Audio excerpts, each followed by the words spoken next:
You've probably heard NotebookLM can turn your notes into a podcast, but that's just the beginning.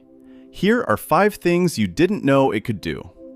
First, yes, it turns any document into a 2-host audio show. But here's the part most people miss.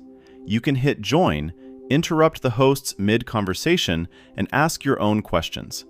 They answer you in real time using only your sources. Second, it doesn't stop at audio. NotebookLM can turn a stack of documents into a narrated video, with visuals and infographics built in.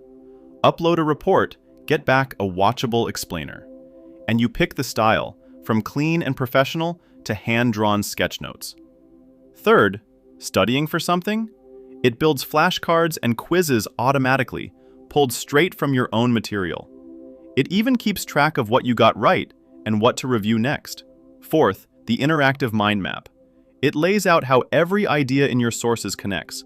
Click any branch and it opens a chat about just that topic, so you spot connections you'd never catch by reading. And fifth, drop in a spreadsheet and it'll actually crunch the numbers. NotebookLM now runs code behind the scenes to analyze your data and explain what it found. No formulas required. 5 features, 1 free tool, and most people only ever use one of them. If this helped, subscribe for more AI tips that actually make